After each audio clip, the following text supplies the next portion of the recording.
আজকে আমি যারা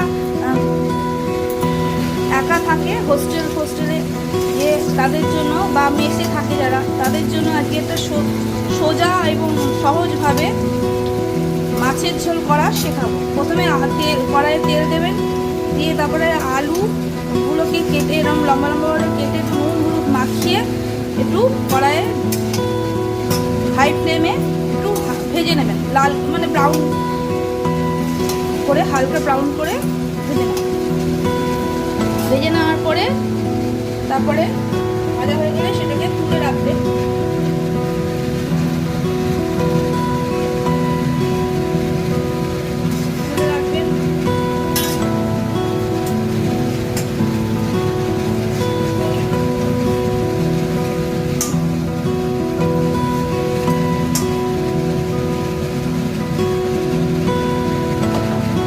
এইরকম হবে জিনিসটা। তারপরে মাছগুলোকে ভাজতে হবে। কড়াইয়ে আরেকবার একটু তেল দেবো, কারণ যেহেতু তেলটা একটু কম হয়ে গেছে তাই জন্য একটু তেল দেবো কড়াইয়ে।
একটা গামলা বা একটা থালা, এইসব অ্যারেঞ্জ করে দিয়ে অনায়াসে আপনারা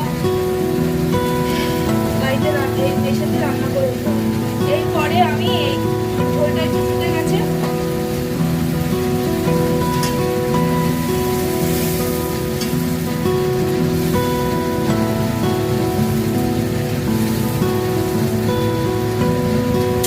ঝোলটা ফুটে গেছে, তাই এবার আস্তে আস্তে করে আলুগুলো দেবো সেদ্ধ হওয়ার জন্য। আলুগুলো মোটামুটি সব সেদ্ধ হয়ে গেছে। আমার আলু যেহেতু নুন আর হলুদ দিয়ে ভাজা রয়েছে, এই জন্য ঝোলে আমি আর নুন দেবো না। মাছটাও দিয়ে দিলাম।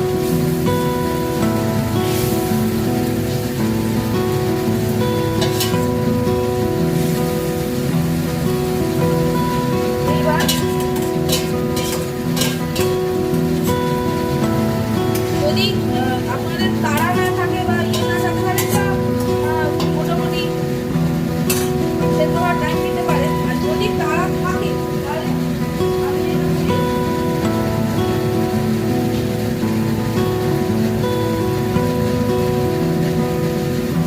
যদি তাড়া না থাকে তাহলে আপনারা এটাকে ঢাকা দিয়ে হাই ফ্লেমে রেখে দিয়ে সেদ্ধ হতে দিতে পারেন। কিন্তু যদি তাড়া না থাকে তাহলে করবেন, আর যদি তাড়া থাকে তাহলে আমার মতো ব্যবস্থা করতে পারেন, যেটা আমি করি সেটা আপনারা করতে পারেন। সেটা হচ্ছে অতি সহজে তাড়াতাড়ি রান্না হওয়ার pressure cooker. Pressure cooker use করে আপনারা রান্নাটাকে তাড়াতাড়ি করে নিতে পারেন এবং তাড়াতাড়ি খেয়েও নিতে পারেন। তাড়াতাড়ি খেয়েও নিতে পারেন কিভাবে? তাহলে মাছ সব কিছু তাড়াতাড়ি হয়ে যাবে। এটা আমি করি, আপনাদেরও বলছি, কেননা রান্না করে বাইরে বেরোতে হবে, কাজে যেতে হবে, তাই জন্য এটা এই প্রসেসটা করতে হবে। তাহলে এটা আমি করছি, কারণ আমারও তারা আছে।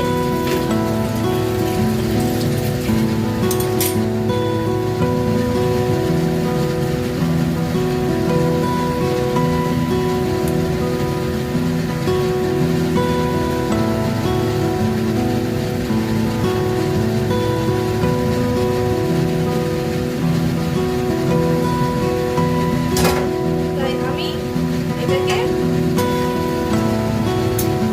ট্রান্সফার করে দেবো। স্বাদে কিছু ফরক পড়বে না, ঠিক আছে?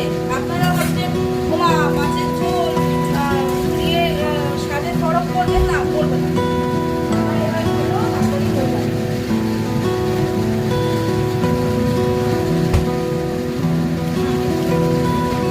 নিয়ে এটাকে এইগুলোকে নিয়ে এবার গরম মশলাটা ছড়িয়ে দেবো। গরম মশলাটা ছড়িয়ে দিয়ে, গরম মশলা রেডিমেড কিনতে পাওয়া যায়, অসুবিধা নেই। গরম মশলাটা ছড়িয়ে দিলাম, নিয়ে এবার এটাকে আমি প্রেসারে ট্রান্সফার করবো। আমার মা এটা আমাকে শিখিয়েছে তাড়াতাড়ি রান্না করার জন্য। এবং যারা ধরুন নতুন রান্না করছে, হ্যাঁ নতুন রান্না করছে, ভাবছে জল দিয়ে যাচ্ছে সেদ্ধ হচ্ছে না, তাদের ক্ষেত্রেও এটা খুবই সোজা প্রসেস। তারাও কিন্তু অনায়াসে ভালোভাবে করতে পারে।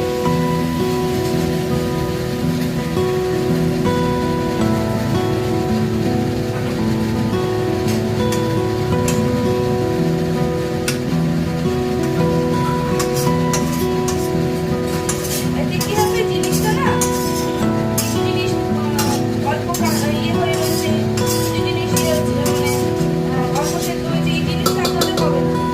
প্রপার রান্না আপনাদের স্বাদের মধ্যে প্রপার স্বাদই পাবেন, রান্নার যে স্বাদ সেটাই পাবেন। এরকমভাবে করলে আপনার তাড়াতাড়ি রান্নাটা হয়ে যাবে এবং আপনার টেনশন থাকবে না বললো কি না বললো না। আর এরকম নতুন যারা রান্না করে তাদের কিন্তু এই সমস্যাগুলো দেখা যায়, কারণ